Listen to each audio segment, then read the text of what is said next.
خراسان کی ایک حدیث میں جو کہا گیا ہے کہ خراسان کی جانب سے لشکر نکلیں گے، خراسان کی طرف سے فوجیں اٹھیں گی اور وہ جائیں گی بیت المقدس، جبکہ دوسری طرف غزوہ ہند کی حدیث میں واضح فرما دیا گیا ہے کہ ہندوستان فتح کرنے والی فوج پہنچے گی بیت المقدس۔ یہ دو فوجیں نہیں ہیں، ایک ہی فوج ہے۔ اور یہ خوارج کیا کر رہے ہیں کہ اپنے آپ کو غزوہ ہند والی فوج بنا رہے ہیں، اپنے آپ کو خراسان والا لشکر بنا رہے ہیں، اور اس کے لیے وہ سہارا لیتے ہیں اس بات کا کہ حدیث کی ٹرانسلیشن کی جاتی ہے کہ خراسان کی جانب سے وہ لشکر اٹھیں گے جن کے سیاہ جھنڈے ہوں گے۔ اب یہاں پہ جو اختلاف ہے سیاہ جھنڈوں کی ٹرانسلیشن میں، لفظ استعمال ہوا ہے رایات السود، جس کو آپ ٹرانسلیٹ کر سکتے ہیں کالے جھنڈے، مگر جو 1400 سال پہلے احادیث مبارکہ موجود ہیں صحابہ کرام کی کہ جس کے اندر یہ لفظ اسود، سود، سودا یہ استعمال ہوا ہے کالے کے معنی میں نہیں، اتھارٹیرین کے معنی میں، با اختیار کے معنی میں، ڈگنیفائڈ کے معنی میں۔ مثلا ایک حدیث شریف ہے صحابہ حضرت ابن عمر، حضرت عمر کے بیٹے سے، ان سے کوئی کہتے ہیں کہ معاویہ اسود من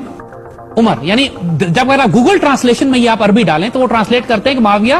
عمر سے رنگ میں کالے تھے۔ ظاہر ہے کہ یہ حدیث اس کے ٹرانسلیشن یہ نہیں ہے، اور آگے جا کے پھر اس کو جب تفسیر کی گئی اس کی، جس کو مفہوم اس کے آگے بتایا گیا، تو یہ تھا کہ احکم منہ، یعنی اس سے زیادہ اتھارٹیرین تھے، ان سے زیادہ سخت تھے، شدت میں زیادہ تھے۔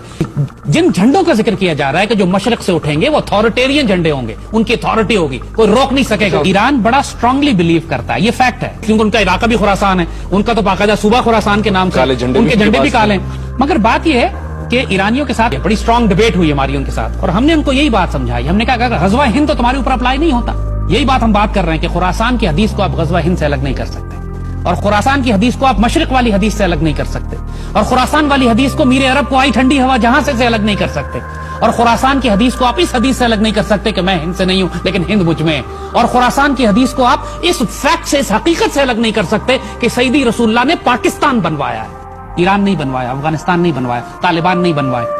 یہ خوارج نہیں بنوائے، پاکستان بنوایا۔ تو پاکستان کی اہمیت کو کئی ایرانی اسکالرز جب ان کے سامنے ہم نے یہ بات کی تو وہ پاکستان کی اہمیت کو ماننے لگے، اور ہم نے ان کو یہ بات کہی کہ دیکھو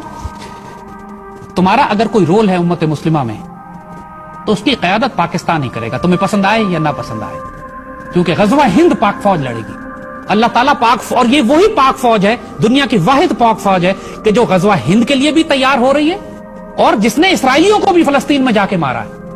اور حضور صلی اللہ علیہ وسلم کی احادیث مبارکہ بالکل کلیئر ہے اس حوالے سے کہ غزوہ ہند والی فوج ہی فلسطین آزاد کرانے جائے گی۔